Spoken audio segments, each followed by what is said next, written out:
El día de hoy tenemos por título para el consejo cómo pasar de la leche a la comida sólida. Hay una gran pregunta que todo cristiano debe hacerse. Estoy comenzando en este camino o ya comencé la vida cristiana, pero lo he hecho mal. ¿Cómo puedo pasar de la leche básica a la comida sólida, al sustento sólido de la palabra de Dios? Primero debe desear consumir esa leche, consumir esos alimentos básicos y luego a través del crecimiento espiritual alcanzar una comprensión de la palabra de Dios. El libro de Primera de Pedro, capítulo 2, versículo 2 dice: Desead como niños recién nacidos la leche espiritual no adulterada, para que en ella crezcáis para la salvación. Hay varios conceptos que vamos a estar estudiando hoy acerca de cómo lograr pasar de ese estado básico de la vida cristiana a uno de mayor crecimiento, a uno de mayor comprensión. Un, una mayor comprensión espiritual viene a través de la meditación y la obediencia a la palabra de Dios. Así es como nosotros nos movemos de la leche a la comida sólida. Primero, lo más importante ahora mismo, sé obediente a la palabra de Dios. Este es el paso más importante. Los cristianos carnales no obedecen a lo que ellos aprenden en la leche de la palabra de Dios. Entonces ellos no pueden madurar hasta llegar a comer la comida sólida. La Biblia enseña que no es suficiente el oír su palabra. Tienes que ser obediente y tienes que volverte un hacedor de la palabra y por lo tanto dejar de ser solo oyente. Es necesario que pongas en práctica, como ya hemos dicho en esta última semana, acerca de esto. Necesitamos practicar la palabra de Dios. David escribió el siguiente texto: He comprendido más que todos mis instructores, porque tus testimonios son mi meditación. He entendido más que los ancianos, porque he guardado tus ordenanzas. De todo mal camino contuve mis pies, para guardar tu palabra. No me aparté de tus juicios, porque tú me has enseñado. Cuán dulces son a mi paladar tus palabras, más que la miel en mi boca. De tus ordenanzas adquiero inteligencia, por eso aborrezco todo camino de mentira. Porque David guardó los mandatos de Dios y era un hacedor de la palabra. Su comprensión aumentó debido a eso. Dios no te llevará a ti a las revelaciones más profundas si no has actuado en lo que has aprendido en lo básico de la palabra de Dios. Es necesario que obedezcamos para poder alcanzar este nivel. Otro punto es buscar la comida sólida. En el mundo natural, masticar la carne requiere más esfuerzo físico que beber la leche. Lo mismo es en el mundo espiritual. Descubrir la carne de la palabra de Dios requiere más esfuerzo espiritual que permanecer sencillamente en la leche de la palabra. Por lo tanto, la Biblia dice: Hijo mío, si aceptas mis palabras y atesoras mis mandamientos dentro de ti, si prestas oído a la sabiduría e inclinas tu corazón al entendimiento, si invocas a la inteligencia y al entendimiento llamas a gritos, si como a plata buscas y la rebuscas como a tesoro escondido, entonces entenderás el temor de Jehová y hallarás el conocimiento de Dios. Es indispensable tener el deseo de alcanzar un mejor nivel, de alcanzar un nivel más alto cada día para poder lograr este principio. Debemos forzar a nuestras mentes, debemos forzar a nuestros deseos a alcanzar esto, a poder desear crecer en la palabra de Dios. Así como nosotros nos esforzamos en nuestra vida cotidiana para lograr, pues, alcanzar aumentos en nuestro trabajo, desarrollarnos en la vida profesional, es necesario que con la misma hambre y sed exijamos y nos pidamos a nosotros mismos desear comer comida sólida de la palabra de Dios. Cuando haces que la palabra de Dios sea una prioridad en tu vida, empiezas a buscar su sabiduría sistemáticamente. La encontrarás, pero debe volverse una prioridad para tu vida. Algunos pasos para que esto sea posible son los siguientes. Número uno, acepta mis palabras, dice el Señor. Tienes que ser un ente enseñable. Si no eres un ente enseñable, pues lamentablemente no podrás aprender. Segundo, atesora mis mandamientos dentro de ti. Debes aceptar la palabra y debes integrarla en tu vida y espíritu. No intentes cambiar la palabra para que ella esté de acuerdo con tu manera de vivir, sino deja que ella dicte los pasos que tú tienes que dar. Número 3. Presta oído a la sabiduría. Realmente escucha a lo que Dios está diciéndote a través de su palabra. Escuchar requiere cambios en el vivir según lo indicado. 4. Inclina tu corazón al entendimiento. Diligentemente dedícate a entender, a interpretar la palabra de Dios. Número 5. Búsquela como la plata y la rebusque como a tesoros escondidos. Si alguien le dijera que hay un tesoro oculto en la propiedad que tienes, ¿qué harías? ¿Empezarías excavando? ¿Harías una búsqueda sistemática hasta que encuentres el tesoro? Esto se volvería una prioridad para tu vida. Debes acercarte a Dios con entusiasmo y dedicación, como si tú estuvieses buscando un gran tesoro. Y eso va a ayudarte a alcanzar niveles más altos. Así que hasta aquí nuestro consejo del día de hoy. Mucha gente está buscando precisamente esto, crecer en los caminos del Señor. Así que esperamos que no seas la excepción. Vamos a escuchar la palabra de Dios que en el día de hoy viene a cargo de nuestro hermano Víctor Campuzano, quien tiene pues los destinos de la predicación. Víctor, adelante. Dios les guarde, buenos días. En el libro de Hechos, en el capítulo 20 del libro de Hechos, nosotros encontramos allí un texto que sirve de preámbulo para el estudio que vamos a tener en esta mañana. Dice el libro de Hechos, capítulo 20, versículos 36 al 38. Después de decir esto, Pablo se puso de rodillas con todos ellos y oró. Todos lloraban inconsolablemente mientras lo abrazaban y lo besaban. Lo que más les entristecía era su declaración de que ellos no volverían a verlo. Luego lo acompañaron hasta el barco. Oramos. Dios, te damos gracias, porque esta mañana has sido clemente al permitirnos estar de pie para este estudio. Te pedimos que nos visites y que tu presencia, Señor, no se vaya de este lugar. Gracias por todo lo que hemos compartido esta mañana. Permite que este mensaje llegue a un corazón que necesite, Señor, ser restaurado. En el nombre de Jesús. Amén. Y amén.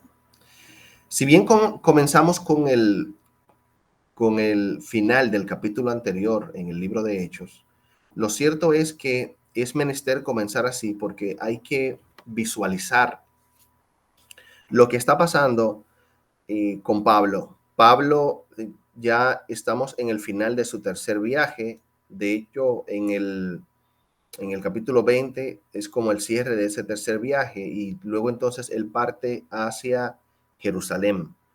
Y lo interesante es que este capítulo 21, que es el que vamos a estar trabajando en esta mañana, lo podemos dividir básicamente en tres sesiones principales. Esas tres sesiones principales la podemos encontrar entre el versículo 1 al 16, habla acerca de Pablo antes de llegar a Jerusalén, donde nosotros vemos distintas ciudades que fueron impactadas con el Evangelio. Luego vemos del versículo 17 al 26 a Pablo ya en Jerusalén, cuando llega a Jerusalén. Y luego entonces vemos del versículo 27 hasta el 40 lo que es el apresamiento de Pablo. Hay algo interesante acerca de los viajes de Pablo. Se mencionan 3 viajes y un posible cuarto viaje es el viaje de regreso hacia Jerusalén. Estos 3 viajes que Pablo tuvo, si bien no tenemos, vamos a decirlo así, unos años contabilizados tal cual, diciendo parte de este a este, todos los historicistas hablan acerca de que el registro del viaje de Pablo, el primero fue desde el año 45 después de Cristo hasta el año 49. Luego el segundo viaje de Pablo se registra entre el año 49 y el año 52, y este tercer viaje se registra entre el año 52 y el año 57, siendo pues el más largo de todos. Este posible cuarto viaje no tiene necesariamente una duración calculada todavía, pero vemos que antes de ellos llegar a Jerusalén tuvieron que pasar por diferentes lugares. Así que, partiendo de lo anterior que comenté, es interesante ver que el proceso de Pablo para poder llegar a Jerusalén incluía, vamos a decirlo así, una visita pastoral por los distintos pueblos que él había predicado anteriormente, y esta visita pues permitió que de alguna manera pudiéramos nosotros conocer varias ciudades que se mencionan por nombre. De hecho, muchas de ellas todavía se existen con ese mismo nombre, como Chipre, como Fenicia y otras, ¿no? Y entonces conocer varias ciudades por las que Pablo estuvo pasando y cómo Dios se había manifestado en esas ciudades y cómo lo recibían con tanto ánimo. Si vamos al libro de Hechos, el capítulo 21, y leemos desde el versículo 4 en adelante, vamos a ver que luego que entonces llegan a Chipre, se van a Siria, van a Tiro, y ahí encuentran, en el versículo 4 nosotros encontramos que dice la palabra, y hallados los discípulos, nos quedamos allí 7 días, y ellos decían a Pablo por el Espíritu que nos subiese a Jerusalén. Cumplidos aquellos días, salimos acompañándonos todos con sus mujeres e hijos hasta fuera de la ciudad, y puestos de rodillas en la playa, oramos. Qué interesante que en lugares que Pablo llegaba, el Señor permitía que tuviera muy buena acogida por cómo había trabajado con muchos gentiles. De hecho, estas ciudades eran ciudades de personas gentiles. Si bien existían algunos judíos en esas ciudades, sin embargo, recuerden que Pablo fue comisionado para poder trabajar con los gentiles y fue básicamente el apóstol de los gentiles. Así que cuando llegaba a estas ciudades, las personas reconocían el liderazgo de Pablo y permitían pues, digamos, que el Espíritu Santo les motivara para orar e interceder por Pablo. Quien está hablando, cuando analizamos el capítulo, se nota que está hablando en primera persona, y estaba hablando básicamente diciendo nosotros completamos la navegación. El registro que existe básicamente acerca del autor del libro de Hechos es Lucas. Así que Lucas estaba vamos a decirlo, en ese viaje que se estaba dando. Lo interesante de todo esto es precisamente que a Pablo, antes de llegar a Jerusalén, se detienen en una ciudad que se llama Tolemaida. Ahí en Tolemaida, estoy básicamente parafraseando lo que incluyen los versos desde el 1 hasta el 16. Ahí en Tolemaida, entonces, los hermanos oran por él y le dicen, mira, no bajes a Jerusalén porque va a pasar esto y esto y esto. Y aparece entonces un profeta enviado de Dios, que inspirado por el Espíritu, dice, mira, al dueño de este cinto eso mismo le va a pasar, y se amarra tanto en los pies como las manos. Y Pablo entonces, acongojado, le dice, ¿por qué están llorando y me quebrantan el corazón? Yo estoy dispuesto, el versículo 13, yo estoy dispuesto no solo a ser atado, mas aún a morir en Jerusalén por el nombre de Jesús. La determinación que tenía Pablo de llegar a Jerusalén y testificar en Jerusalén de las bondades que Dios había tenido con él y con todos los que le acompañaban, y cómo Dios había transformado a mucha gente fuera de Jerusalén, esa determinación le llevó a seguir firme en su viaje a Jerusalén. De hecho, cuando llegó a Jerusalén, los hermanos le recibieron con regocijo. Ya en la segunda parte, vemos que cuando llegamos a Jerusalén, dice el verso 17, los hermanos nos recibieron con gozo. Y al día siguiente, Pablo entró con nosotros a ver a Jacobo y se hallaron reunidos todos los ancianos, a los cuales, después de haberles saludado, les contó una por una las cosas que Dios había hecho entre los gentiles por su ministerio. Así que al llegar a Jerusalén con Jacobo y los ancianos, Pablo tiene la oportunidad de poder contarles la gracia que Dios había demostrado a través de su ministerio. En el primer momento vemos entonces a los cristianos que están pidiendo a Pablo que no vayan a Jerusalén. En este segundo momento vemos que Pablo llega a Jerusalén, lo reciben con regocijo, le dan la oportunidad de testificar e indicar cómo Dios lo había guiado.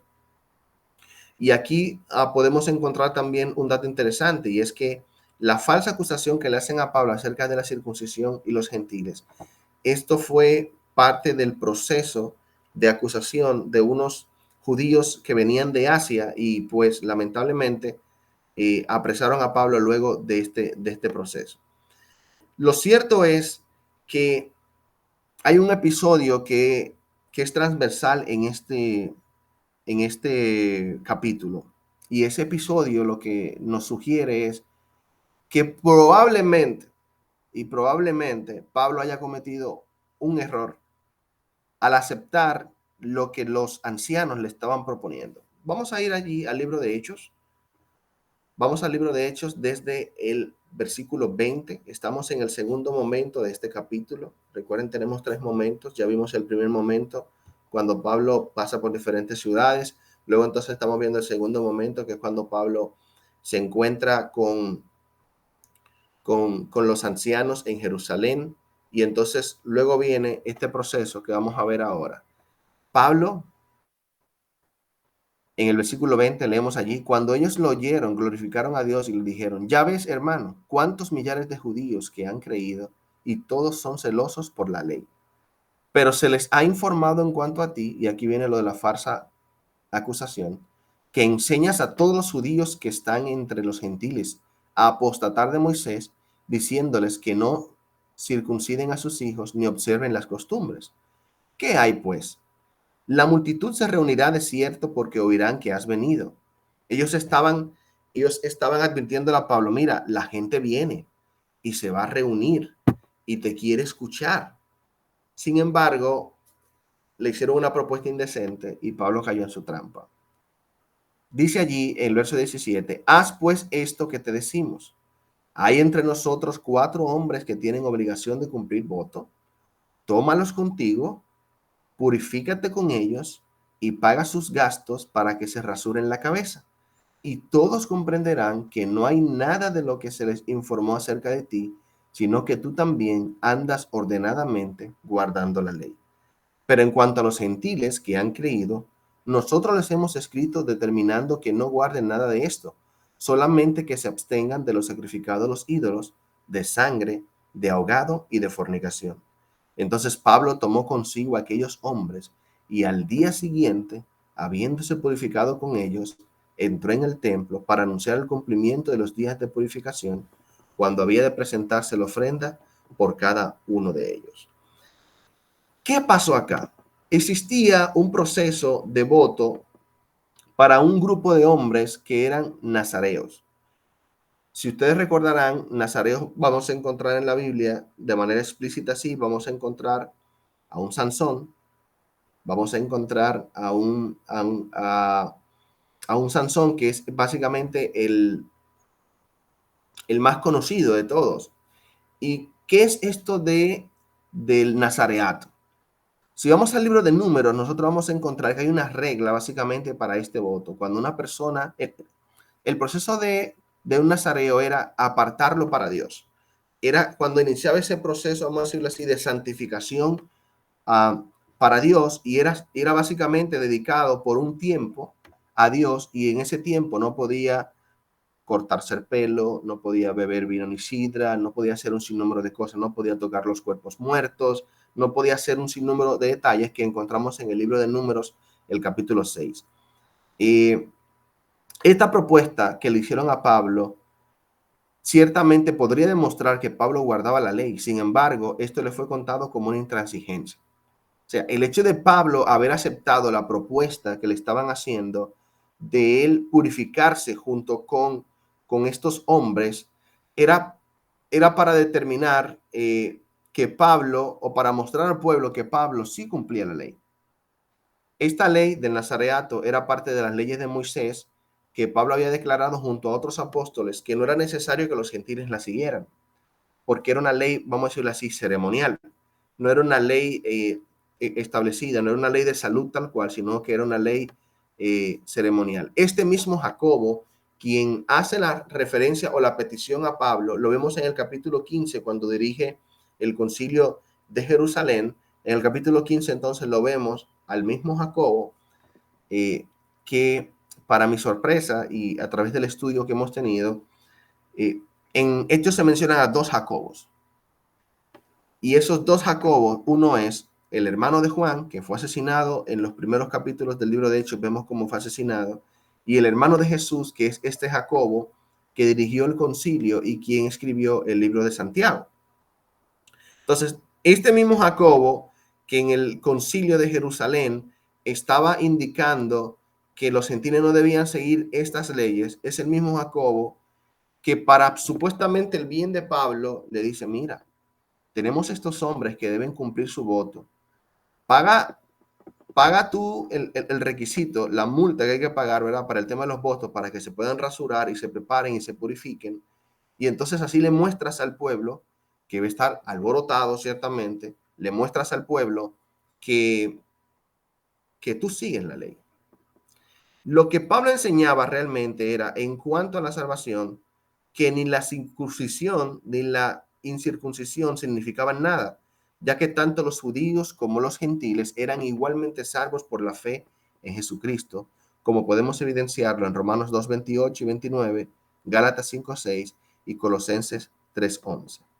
Pablo fue lo que hoy nosotros llamamos muy probablemente alguien polite.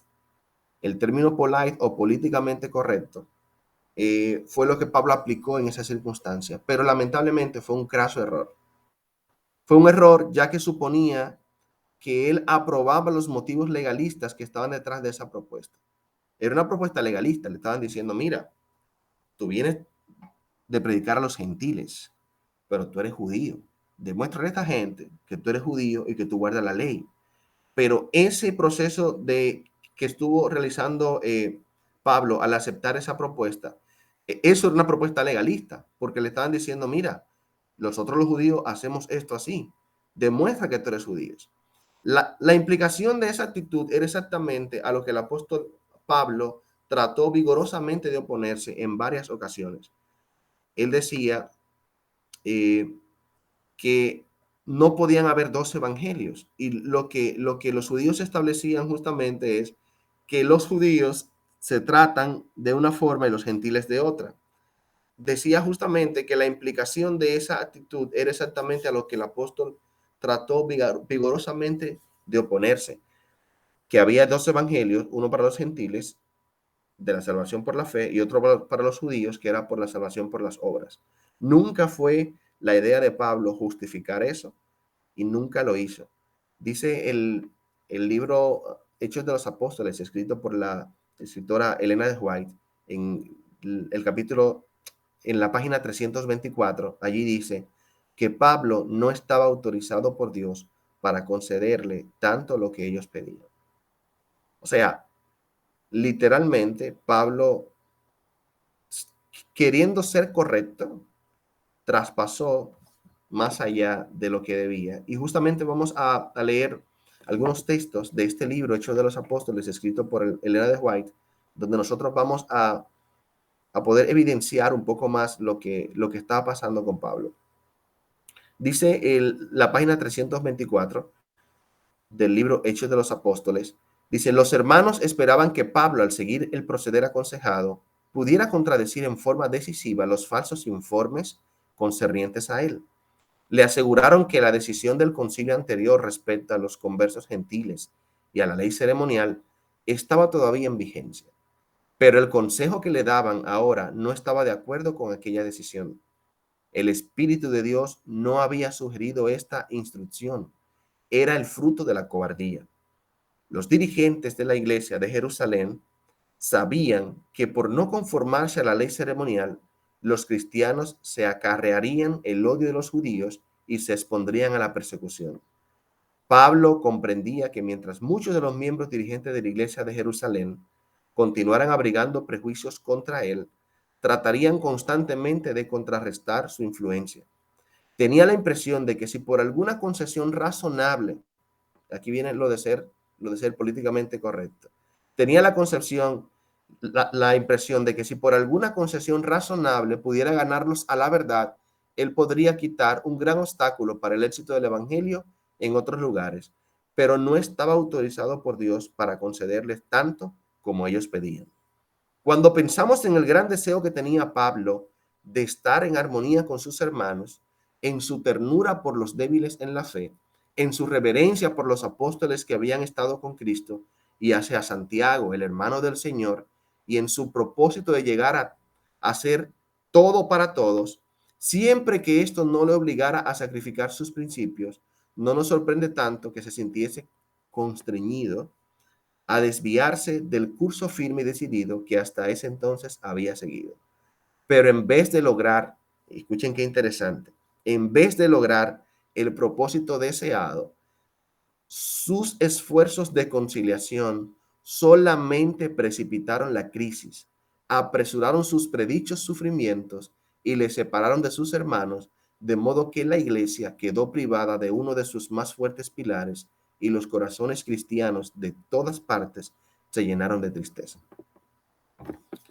Hay que ser muy cuidadosos de nosotros hacer las cosas para quedar bien con los otros.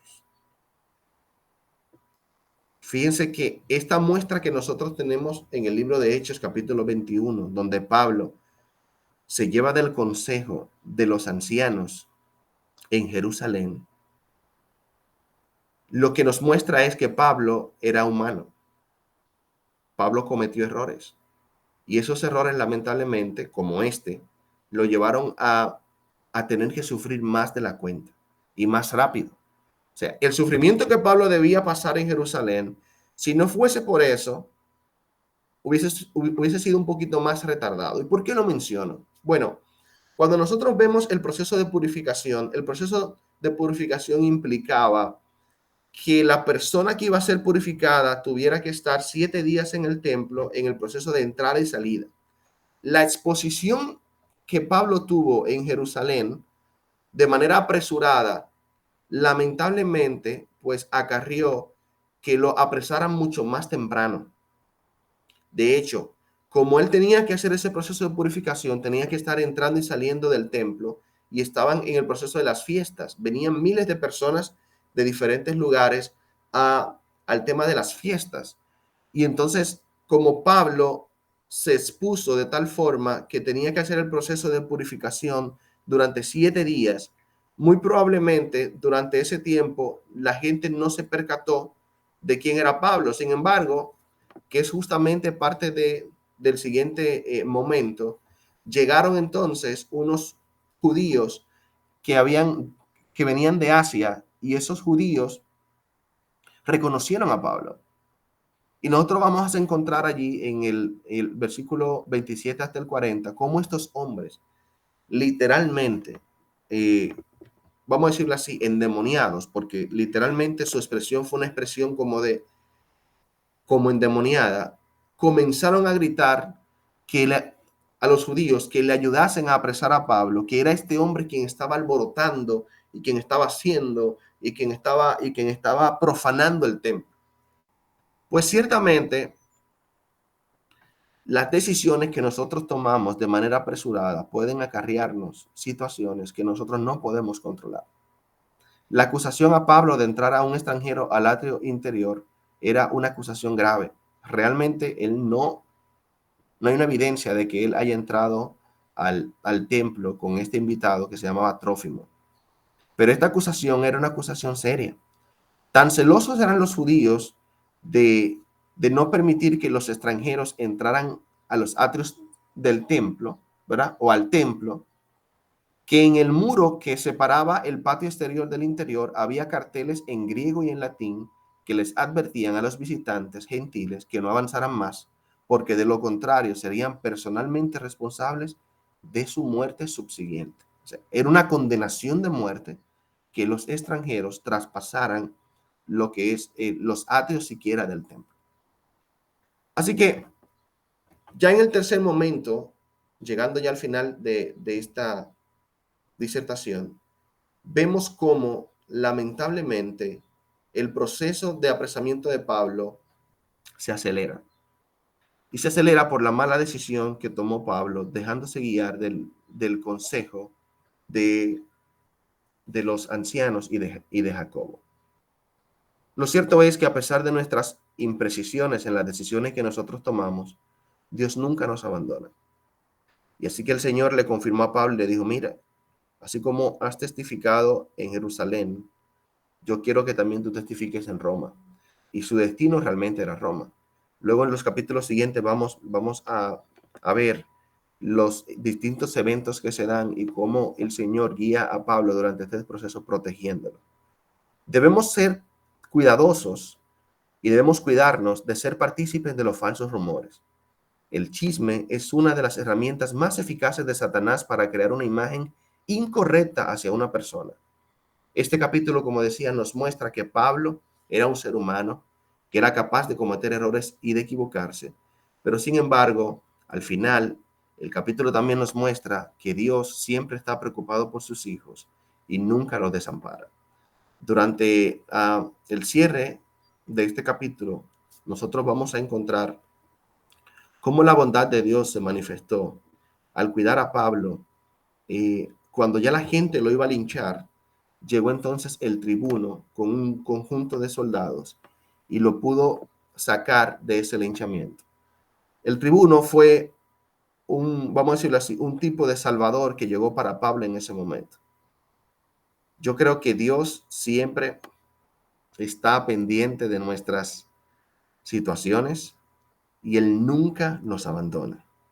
Dios nunca abandona a sus hijos en medio de la dificultad a pesar de nuestras imprecisiones en las decisiones que nosotros tomamos.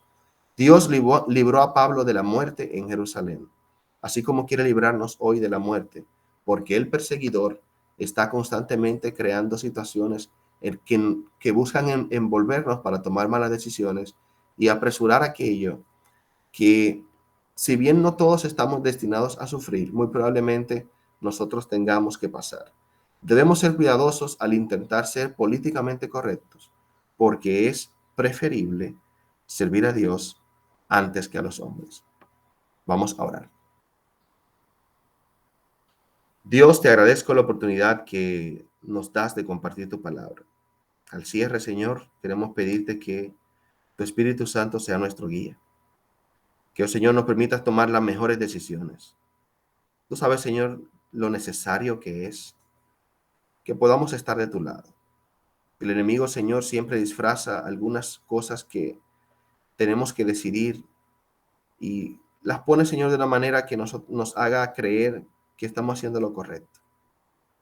Señor, por favor, bendice grandemente a cada miembro de este ministerio para que cada decisión que deba tomar de hoy en adelante, primero puedan consultarla a Jehová, esperar la respuesta de Jehová y hacer lo correcto de acuerdo a tu santa y divina voluntad. Quiero rogarte, Señor, que bendigas grandemente nuestras vidas. A los amigos que están escuchando y siendo parte de estos seminarios, de estas predicaciones, te quiero rogar, Señor, que bendiga sus vidas, que lo que hemos aprendido el día de hoy pueda servir para entender que tú siempre estás pendiente de nosotros y que tú, Señor, nos cuidas y que tú, Señor, quieres que seamos guiados a un destino seguro. Gracias, Dios, por tu bendición durante este día. Continúa dirigiéndonos siempre en el nombre de Jesús. Amén y amén.